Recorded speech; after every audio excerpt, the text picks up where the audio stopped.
rubs the lotion on its skin or else it gets the hose again.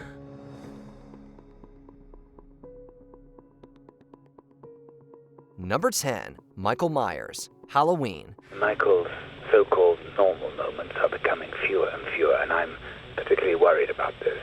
I believe it's these masks have begun to create a mental sanctuary in which Michael can hide within himself and from himself. Rob Zombie's reboot of the Halloween saga leaned into grittier, more disturbing realism, and that includes going into far more detail about the unknowable Michael Myers. Unlike John Carpenter's more enigmatic killer, Zombie's version bears many Gein-like undertones. He has a fixation on masks, collecting them, making them, and using them to conceal his fractured psyche. I like the mask because it hides my face.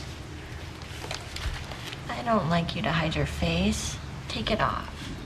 It hides my ugliness. And come on, his mask looks a bit more skinny than the original's fresher Halloween store appearance. He's also depicted as having a close bond with his mother, whose spectral memory guides Michael in his violent quest. Both characteristics echo Gein's infamous life, and with Zombie's love of horror, it's probably no coincidence. This Michael Myers isn't just a blank slate boogeyman, he's a macabre manifestation of real-life horror. Michael was created by a perfect alignment of interior and exterior factors gone violently wrong. Number 9, Frank Zito, Maniac. Now you're mine.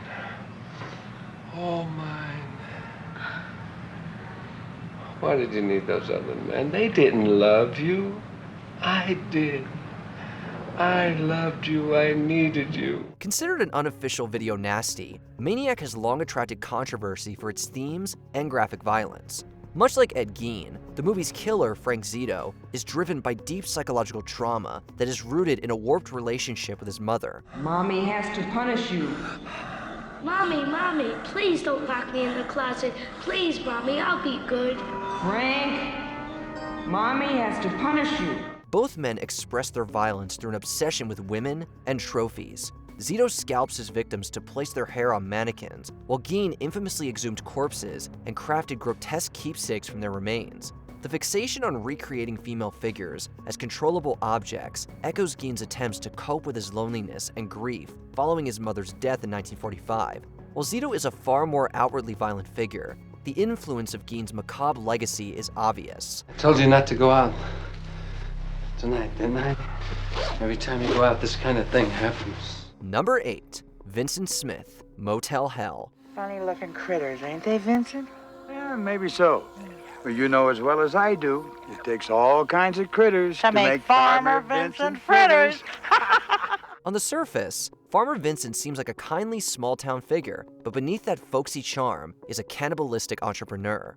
Vincent traps unsuspecting travelers, plants them in his secret garden, and eventually turns them into his famous smoked meats. While Gein was never known to engage in cannibalism, the collecting and harvesting of human bodies is a direct nod to the famous criminal. But humans, human flesh, how could you do it? What are you talking about? Hell, half the people in this county been eating human flesh that I have smoked for over 30 years and loving it. Vincent's rural isolation, his twisted sense of practicality, and the way he treats human bodies as resources is also lifted directly from the Gein playbook. And who can forget Vincent's grotesque pig mask, which too obviously recalls Gein's fascination with wearing trophies of flesh. Vincent? Number 7, Garland Green, Con Air. That skinny little man butchers 30-something people up and down the eastern seaboard. They say the way he killed those people makes the Manson family look like the Partridge family. Well, he's on the right flight. Steve Buscemi's Garland Green is a highly intelligent serial killer who casually recounts his atrocities with unnerving calm. Garland's psychology shares much in common with Gein's. His calm demeanor belies his horrific acts, much like Gein's neighbors who remembered him as a quiet and harmless man. The boy next door who harbors sinister secrets vibe reeks of Gein, and at one point, he tells the story of wearing a woman's head as a hat as he embarked on a road trip. Murdering 30 people, semantics or not, is insane.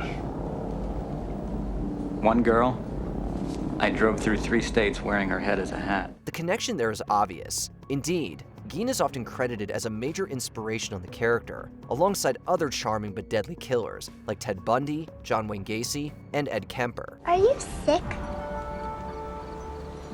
Why do you ask? You look sick. I am sick. You take medicine? There is no medicine for what I have. Number 6. Otis Driftwood, House of a Thousand Corpses. Why, you ask? Why is not the question. How? Now, that is a question worth examining. Rob Zombie clearly has a thing for Mr. Gein. The famous director makes the list again with Otis Driftwood, a sadistic killer who delights in mutilation and turning victims into grotesque art pieces. Otis's manner of transforming corpses into grotesque art pieces reflects Gein's notorious furniture and clothing made from human remains. Where's Bill? Where's Bill? Bill? Is he okay? He's a good guy. Oh, he's been a great help to me, a real blessing. I mean, I couldn't have asked for a better specimen. Otis also embraces the rural madness aesthetic of Gein's story, trapping outsiders who stumble too close. His House of a Thousand Corpses mirroring Gein's Plainfield farmhouse nightmare. And in one twisted scene, Otis torments Denise by wearing a mask made from the skin of her dead father. While he's far more sadistic than Gein, Otis clearly borrows from the same twisted foundation. Number 5. Dr. Oliver Thredson, American Horror Story Asylum. You can scream all you want. No one will hear you. Obviously, the basement is soundproof. Believe me, girls with bigger sets of lungs than yours have tried before. We turn to the realm of television for Zachary Quinto's Dr. Thredson, who begins the series as a caring psychiatrist, but who is eventually revealed as a sadistic killer, Bloodyface. Yeah, you can see where this is going. Thredson's entire persona drips with Gein influence. Thredson abducts women, murders them, and crafts furniture and masks from their remains. Hence, Bloodyface. And like Gein, he also harbors some severe mommy issues, although in this case, it's abandonment, not abuse. She was my mother. She was 33 years old, the same age as my mother when she abandoned me.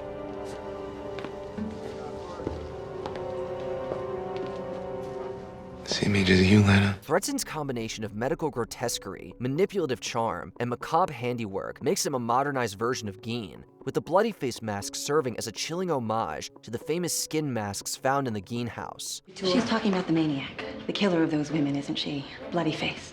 Bloodyface. An eyewitness caught a glimpse of him leaving one of the crime scenes wearing a mask, which appeared to be made of human flesh. Number 4. Ezra Cobb, Deranged. Taking you home, Mama. Home. Few films are more on the nose than Deranged. Ezra Cobb is essentially Ed Gein with his name changed for legal reasons, as there was very little attempt made to disguise the obvious inspiration. Like Gein, Cobb is a lonely farmer living in the rural Midwest, under the thumb of his fanatically religious mother. Remember what I've always told you. The wages of sin is gonorrhea, syphilis, and death. They'll use their bodies to steal from you. They'll steal your life and your soul. And after her death, he turns to grave robbing, exhuming corpses, and eventually wearing skin. At one point, he even kidnaps a cashier and hangs her upside down in his barn, which is taken nearly verbatim from the Bernice Worden murder. The film's haunting and blatant recreations of Gein's actions makes Ezra Cobb one of the most faithful screen adaptations. He's just Ed Gein with a different name, plain and simple. Mama, this is Mary Ransom. I think she likes you. Number 3. Buffalo Bill, The Silence of the Lambs. Why do you think he removes their skins, Agent Starling? Thrill me with your acumen. Few cinematic killers are so overtly Gein-inspired as James Gumb, aka Buffalo Bill. His obsession with transformation and his creation of a suit stitched from the skin of dead women come directly from Gein's infamous proclivities. But unlike some other killers on this list, there's also a deeper layer of psychology at play here. Bill is largely fixated on identity and becoming someone new, which mirrors Gein's attempt to literally wear the skin of others to escape himself. He's far more violent than Gein was, especially when it comes to trapping his victims in his creepy basement. But the psychology, the choice of female victims, and the wearing of human skin all relate directly back to the infamous Wisconsin killer. What is the first and principal thing he does? What needs does he serve by killing? Anger. Social acceptance and Sexual frustrations. No, he covets. Number 2, Norman Bates, Psycho. People always call him Madhouse someplace, don't they? Put her in someplace. The archetype of the mother-obsessed killer was born from Ed Gein, and Alfred Hitchcock brought it to cinematic legend through Norman Bates. Norman's controlling and abusive mother, who lives on in his fractured psyche after her death, reflects Gein's unhealthy attachment to his own abusive mother, Augusta Gein. Do you go out with friends? Well, a boy's best friend is his mother. Gein also wished to become his mother by wearing the skin of dead females, a disturbing aspect which is directly mirrored in Norman's penchant of becoming his mother by wearing her wig and clothes. The isolated rural home, the secret double life, and the dual existence of innocent son and domineering mother all echo Gein's unsettling reality. Hitchcock may have fictionalized some aspects, but the real killer's DNA is simply unmistakable here. At times, he could be both personalities, carry on conversations. At other times, the mother half took over completely. Now, he was never all Norman, but he was often only mother. Number 1, Leatherface, the Texas Chain Saw Massacre. You can have dinner with us. You like head cheese?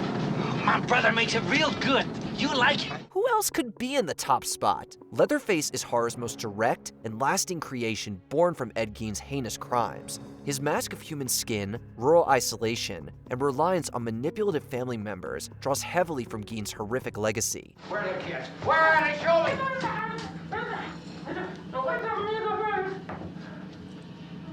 None of them get away? Are you sure? Leatherface also does one better than the other killers on this list, as he actually has furniture and decorations made from human remains, a grotesque aspect of Gein that is often ignored in cinematic adaptations. He also hangs his victims from the ceiling, which is exactly what Gein did with Bernice Worden. While exaggerated into sheer chainsaw-wielding chaos, Leatherface embodies the disturbing blend of domesticity and monstrosity that made Gein's crime so chillingly cinematic. You don't want to go fooling around other folks' property. Some folks don't like it, and they don't mind showing you. Did you know Did these you killers enjoy were this modeled video? after Ed Check Gein? out these Let us other know in clips the from comments below. WatchMojo, and be sure to subscribe and ring the bell to be notified about our latest videos.